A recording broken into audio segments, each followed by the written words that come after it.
आप ये देख सकते हो गाइस कि मैंने फेविक्विक से ये अभी फ़िलहाल जोड़ के रखा है। Should probably do a recall of this bike. Dealerships are not getting the accessories on time.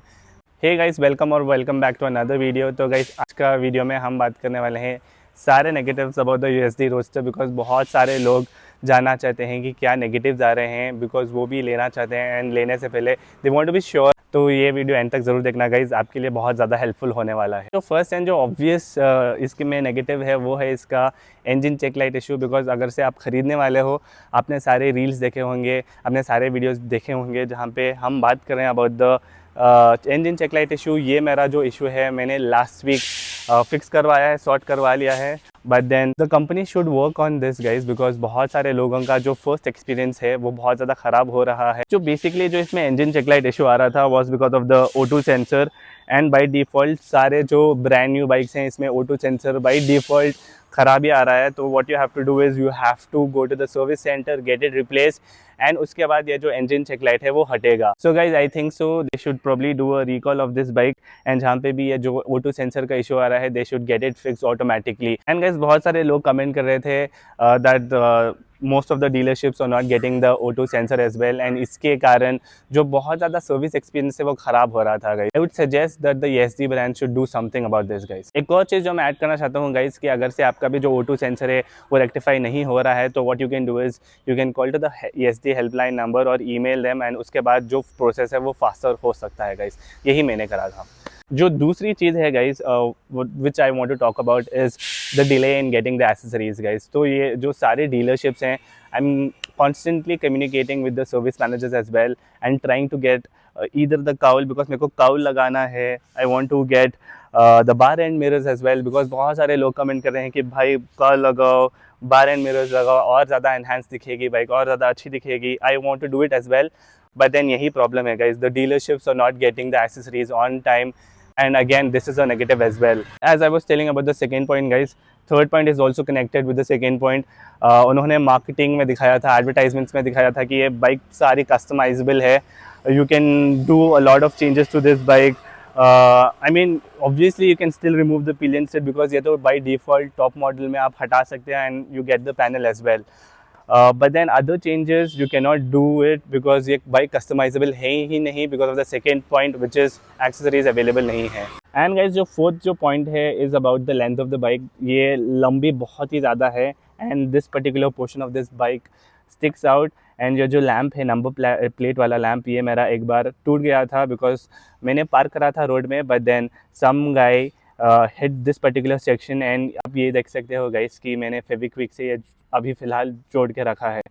And also this number plate section as well is sticking out of the bike. बहुत सारे बार ये भी हिट हुआ है, तो I would say they should position these part somewhere else और like do something about this, because ये बहुत ज़्यादा डेलिकेट पार्ट्स हैं and obviously can be damaged very easily. So this is another negative. And जो fifth point है guys, ये इसके बारे में मैंने एक short भी बनाया था, is about the indicators. The LED indicators have been discontinued in the top model as well. And आपको जो top model में है shadow black, उसमें भी आपको lower base model जो halogen indicators हैं वो मिल रहे हैं guys अभी फ़िलहाल। So that is a very huge negative as well. They have reduced the prices in some states, and in some dealerships they are not reducing the price after the halogen LEDs are also introduced. तो वो भी एक negative है।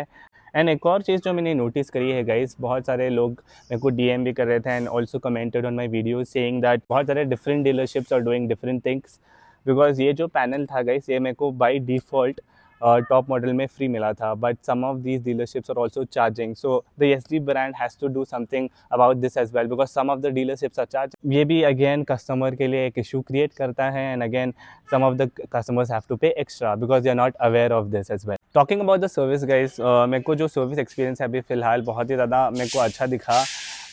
In terms of service was good, customer service again was also good, but the main thing is parts availability. For example, the O2 sensor मेरे को बहुत ज़्यादा wait करना पड़ा। I had to wait 7 to 10 normal days and probably 5 to 7 business working days to get that part, and उसके बाद replace हुआ वो actually. So मेरे को ये बाइक में एक ही ज़्यादा डर है कि अगर से if I get any parts damage, parts availability कैसे होने वाली है, and when will I get it replaced, when will I be able to drive this bike if it's something very important component of the engine. But all in all guys, I have to say at least the ESD team was very responsive. उन्होंने मेरे को जब मैंने call करा था, call complain करा था, they got back to me, asked me about the issues and got that part dispatched very quickly. So वो भी एक अच्छी बात है. एंड जो सेवन्थ एंड जो लास्ट पॉइंट है गाइज ये बाइक, तो 2.5 months ऑफ जो मेरा एक्सपीरियंस है बाइक के साथ, आई हैव फेल्ट दैट कि ये जो हेडलाइट है इसका, low beam is fine, you can still walk around in the city, but then ये जो हाई बीम है उसका I would say is a little too weak guys. Field of view उतना ज़्यादा नहीं आता, एंड अगर से आप बहुत ज़्यादा लॉन्ग टूरिंग करने वाले हो, आई वुड सजेस्ट कि आप फॉग लैम्प्स लगवा लेना बाइक में, बिकॉज बहुत ही ज़्यादा ज़रूरी है in terms of if you are travelling in highways for very very long period. बहुत सारे लोग ये भी पूछ रहे थे about heating, vibrations and the ground clearance. I would say ground clearance and vibrations is really not the problem, but then एक और चीज़ है. For example, I was telling you in the last videos as well that the heating was very minimal. ये heating ज़्यादा होती है when you are stuck in traffic. It's not generally because of the engine which is getting heated, but the fan which is dissipating heat ताकि आपकी जो engine है वो cool रहे. So this is actually not like a problem. Heating, vibrations and ground clearance is not such an issue. Guys, all in all, I would say these are all of the negatives of the ESD Roadster as of now that I have faced, and ये सारे जो चीज़ हैं मैं बताना चाहता था आपको ये वीडियो में. एंड अगर से आप भी एक ESD ओनर हो एंड आप अगर से कोई और इशू भी फेस कर रहे हो तो please comment and do let us know as well, because बहुत सारे लोग ये बाइक लेना चाहते हैं and it help them as well. So guys, ऐसे वीडियोस के लिए do subscribe to my channel, like ज़रूर करना, कमेंट करना if you like this video. Stay sexy, keep riding and जुड़ते रहना, बिकॉज बहुत सारे और ज़्यादा व्लॉग्स आने वाले हैं, बहुत सारे वीडियोस भी आने वाले हैं. बाय.